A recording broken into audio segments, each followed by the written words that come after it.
All right, soccer freaks. This is ATL On Fire, the podcast. We're going to be talking all things Atlantta United Football Club. So sit back, buckle up, and enjoy.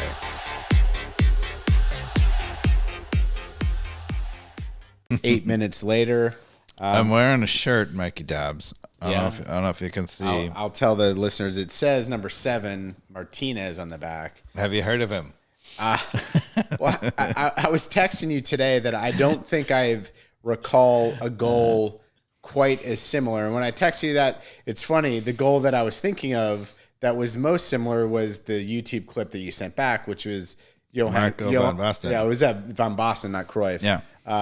Where somebody puts a real lobby cross to the back post, and he almost has his back to the ball as it's coming to him, and he just curls his foot around it at a really sharp angle and puts it right in the side netting in the far post. That was in the 88 European Championships when Holland won it all. The European Championships. Their one and only title of all time. Yeah.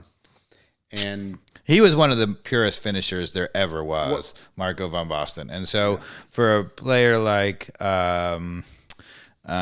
Martinez to be, put in the same equation is amazing. I would say there was a goal just a couple of weeks ago. Cristiano Ronaldo did a similar thing where it wasn't the same kind of cross. You brought up you already beat me. I was going to say the other example, which just happened recently, but that was more of like it was over the defender's head, right? Yeah.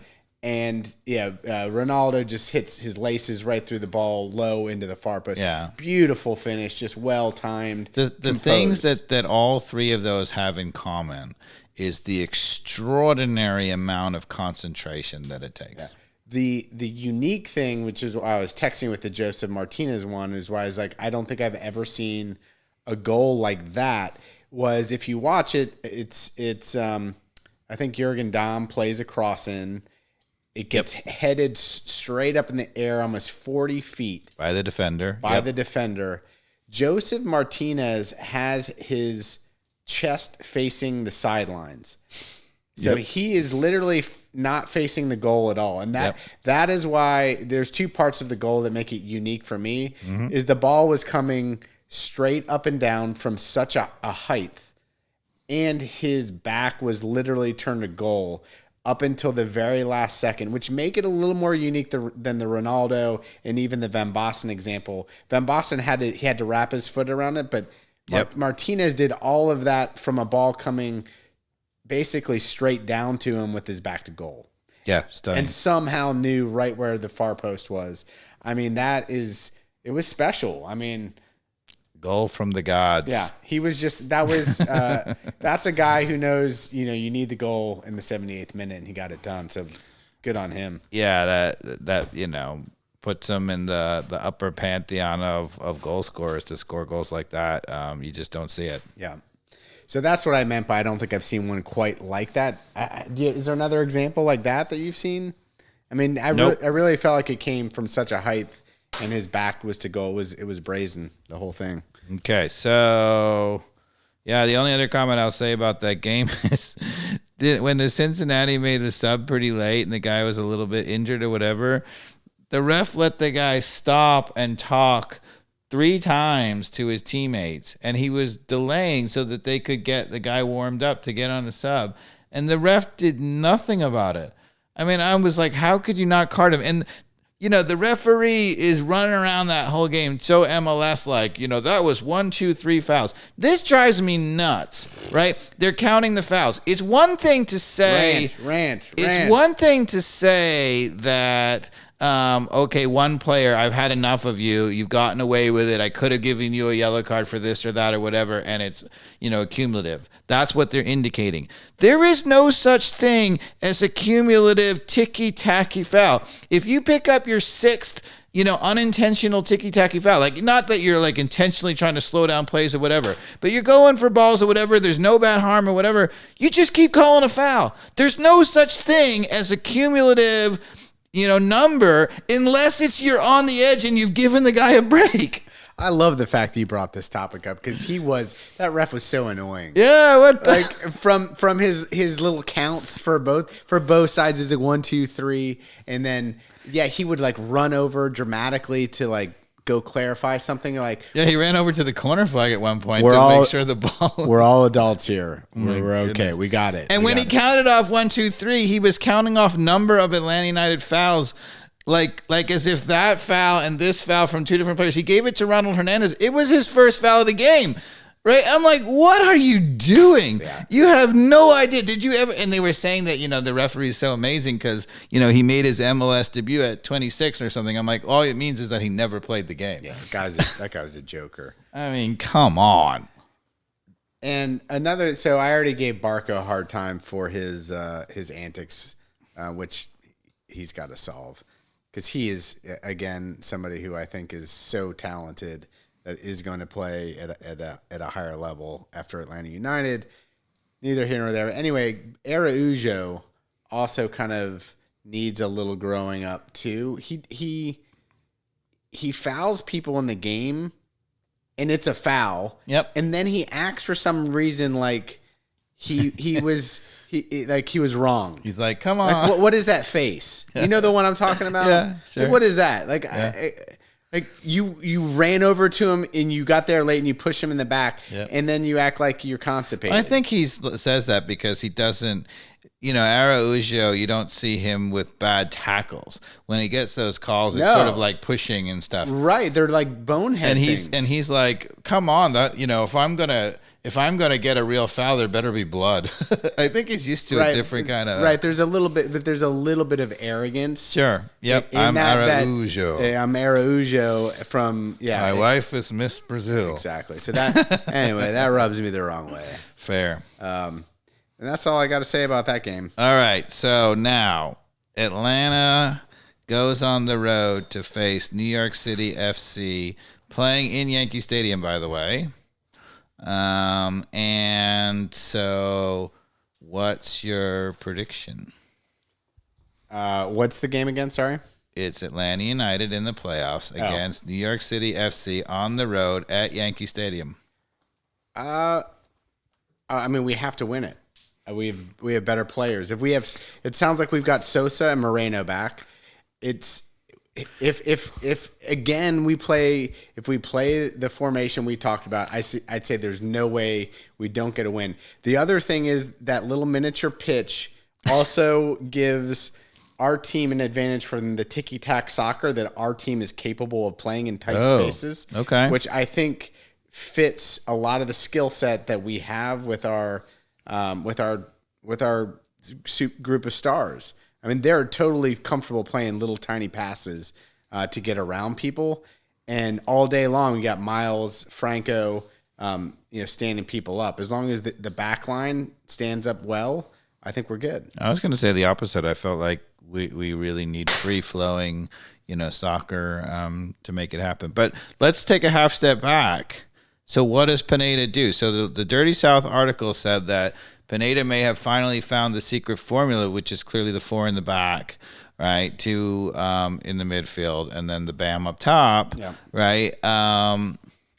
Do you think, so assuming Sosa, Moreno all available, do you think he plays 5 in the back or 4 in the back? If I was in Vegas, I'm going 5 in the back. I mean, there's, there's no way I would bet against everything he's been doing.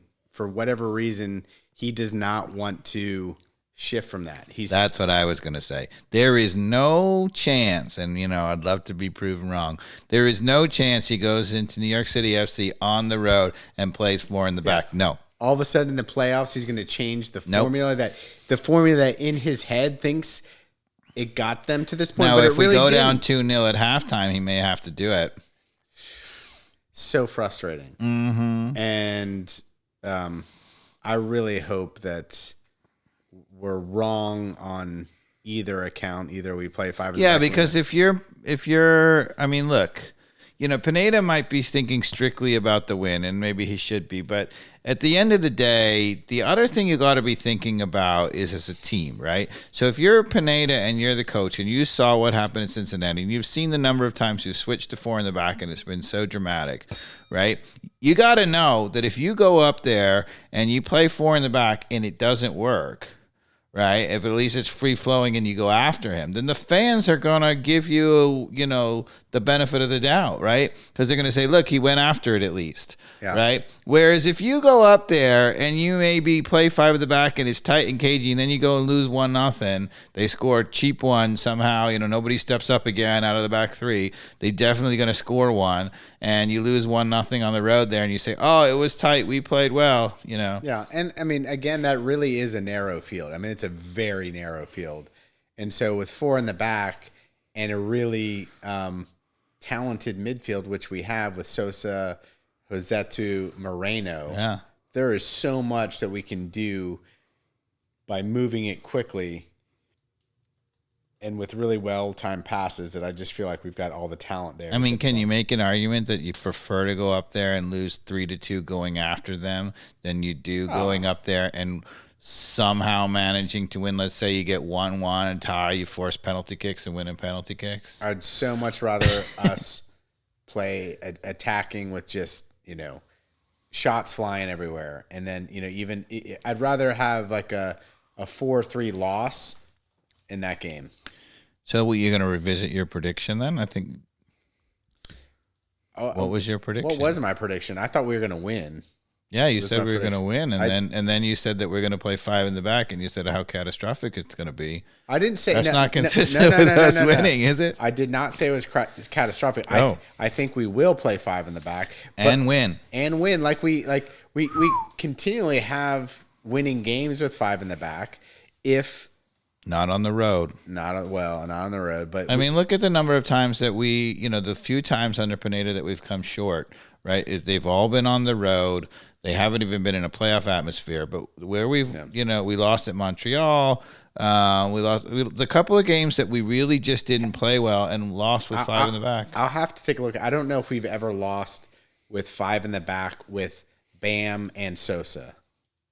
Well, we haven't had that ever really. Maybe once. That's what I'm saying. I don't know that we've ever lost with it. If we had it once, and that's where again I think the talent will overcome the formation. That's awfully optimistic of you, Mikey. It is optimistic, but I think we have so much talent. I think we play 5. They will get it done despite the formation. I think we play 5 in the back. It's frustrating, and we don't get it done. Well. Your predictions have been obviously more accurate given the beginning. The last one. Just to rub it in, go ahead. Well, were you going to bring that up? That your 2 predictions at the beginning of this with the Cincinnati? Yeah, but sure. I mean the sample size is small. Yeah. But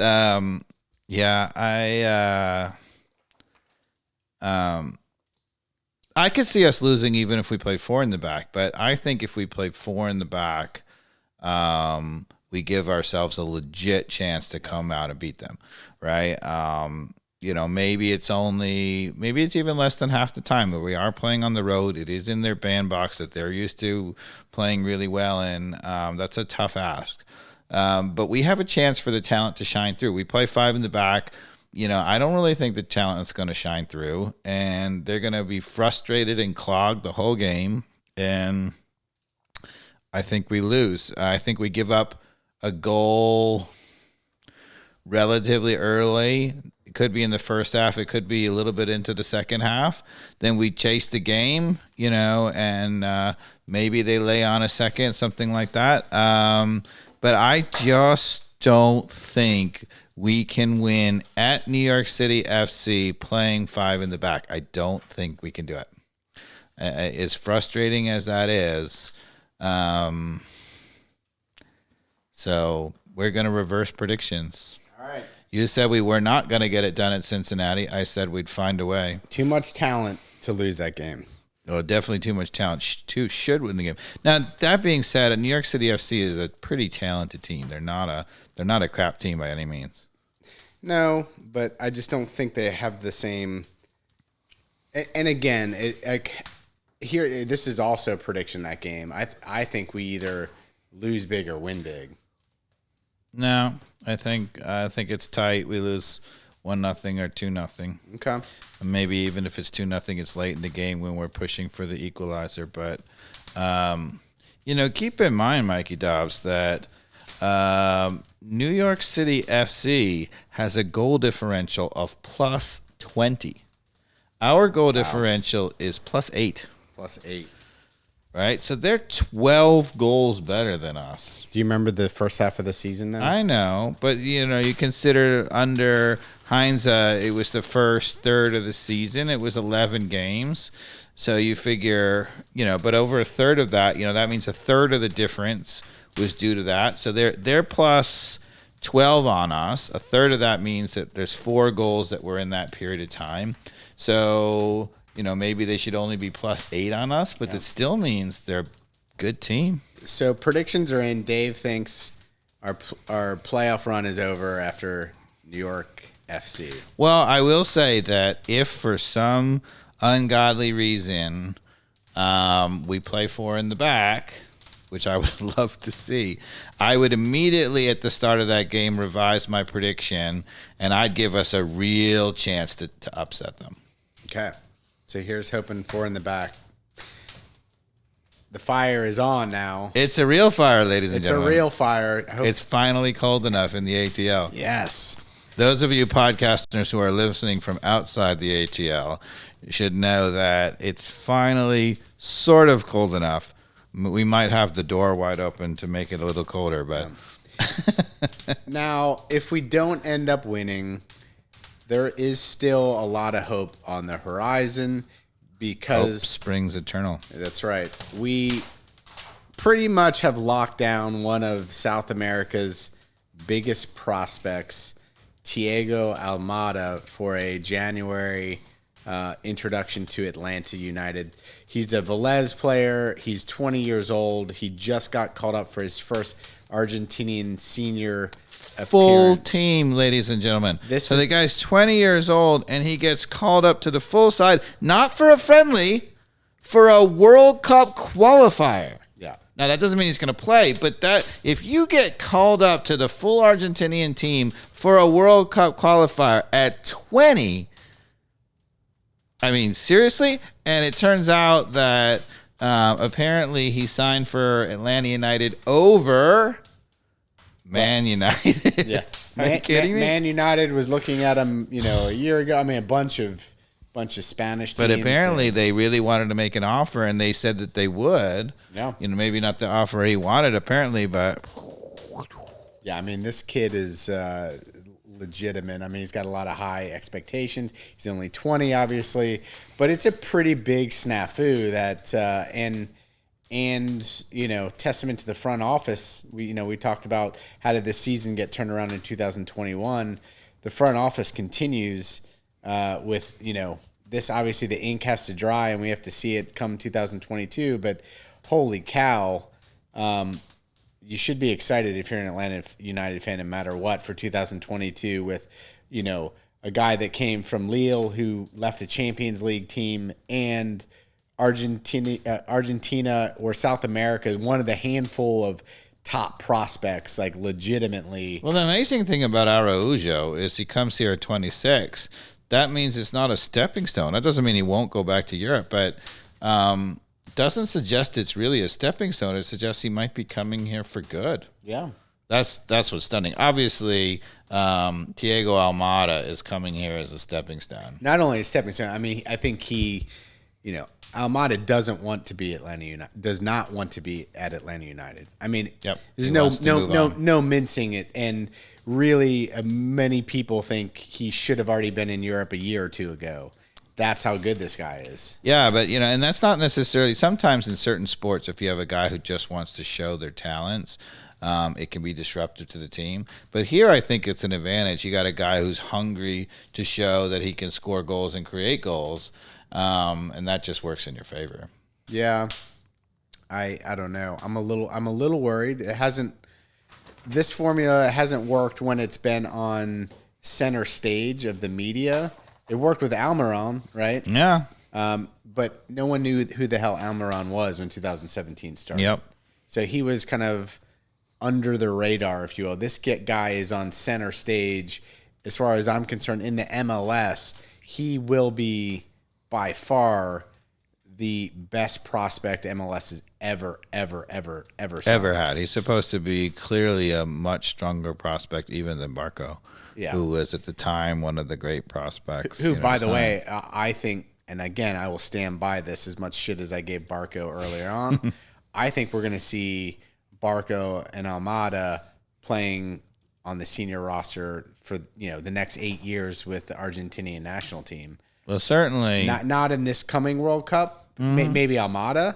Yeah, but Barco, I think we'll see in the U.S. and Canada and Mexico for the 2026 World Cup playing. I'd enjoy that. For Argentina. Yeah.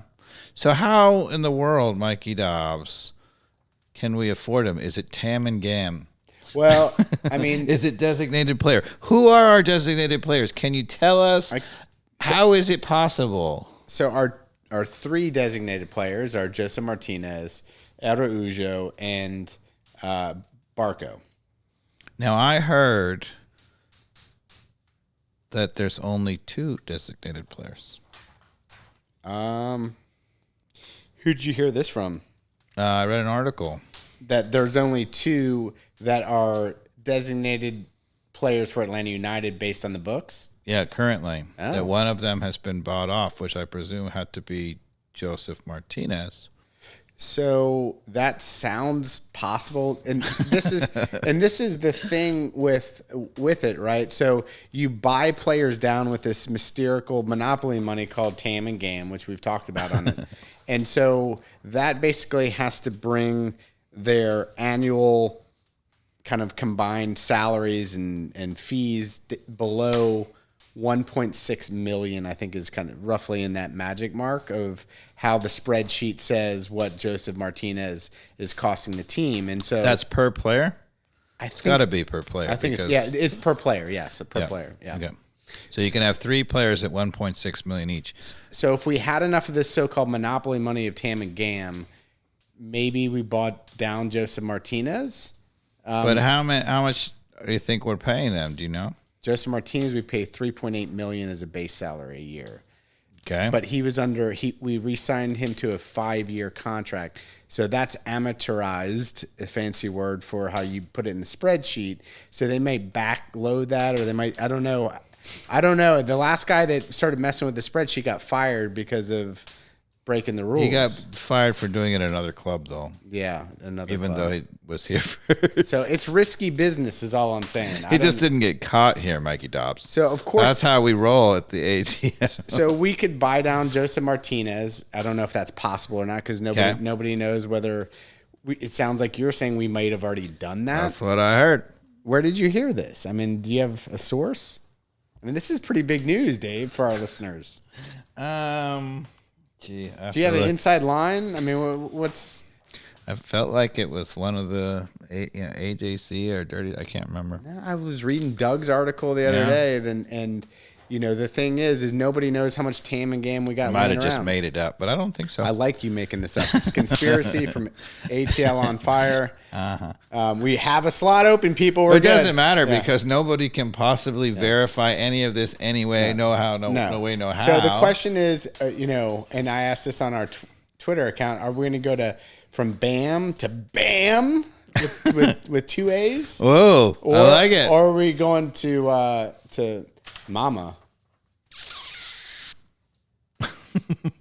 Which somebody else said we should go to Bomba or something like that. Oh my goodness! Is it better? No.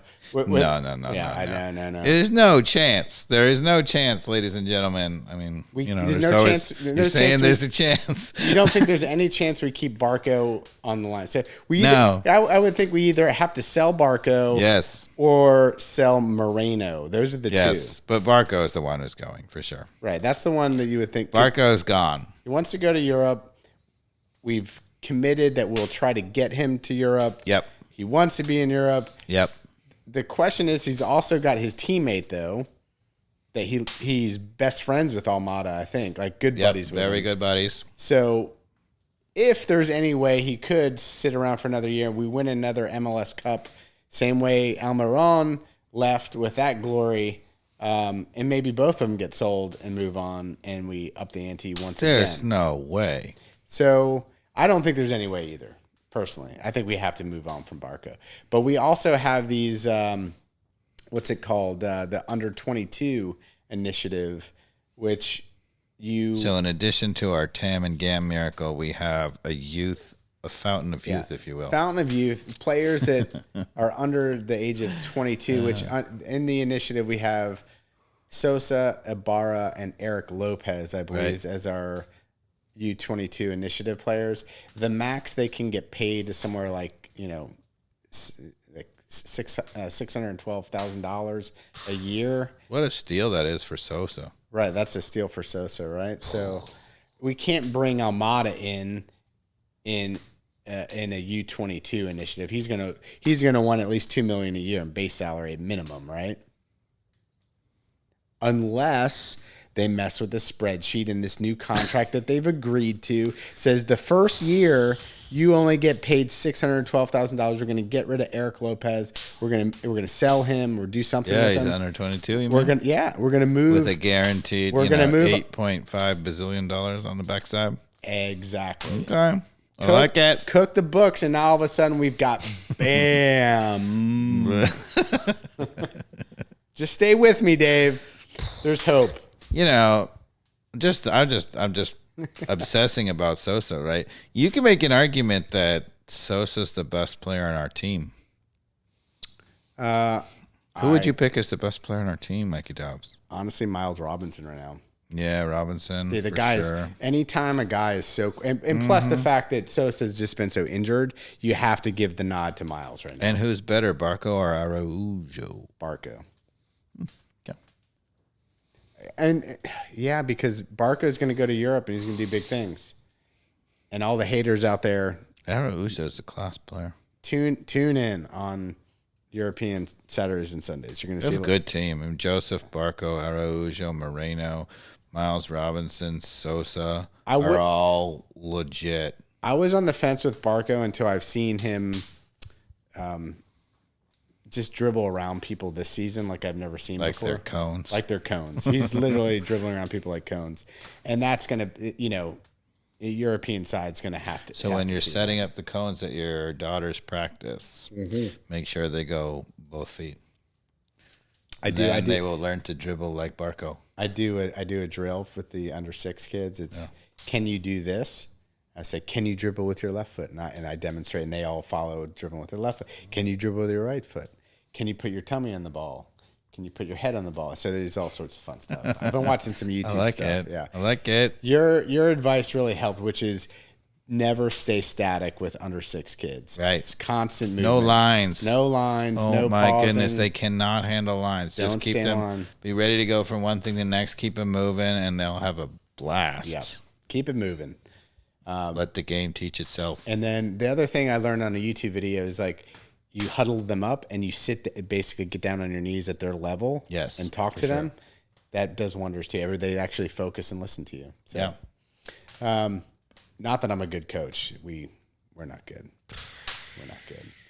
Love the kids. My team was playing against LSA this past weekend, and they're one of the best teams. And they've been our nemesis, and they beat us by a goal each time.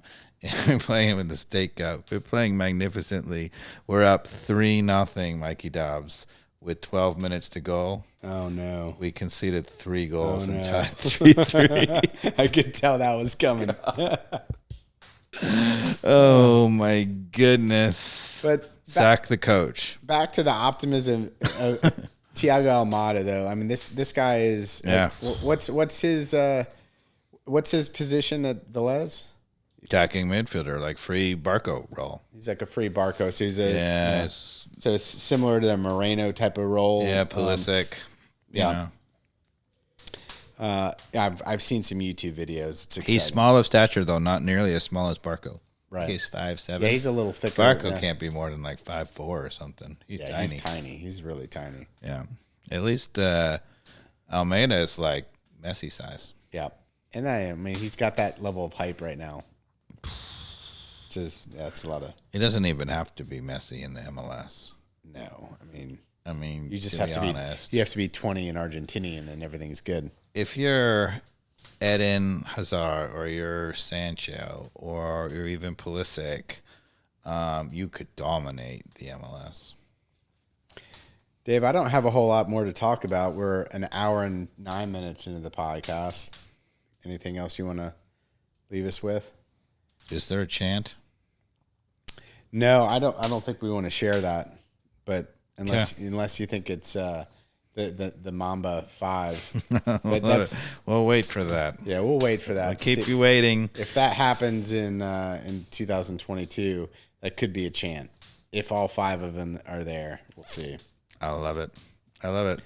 Well, this was a good one. I think we're happy we're in the playoffs. Dave and I are at odds on whether we're going to make it past the first gauntlet. Hopefully, folks, we will be back with optimism for a follow-up playoff game. Heck yeah. So, thanks for tuning in, everybody. Dave, amazing wine that has me actually kind of blown away. Here's the vintage number 2. Norton. Emerald Vineyards, right? Emerald Hill Winery. Emerald Hill Winery. All right, everybody. Have a good night.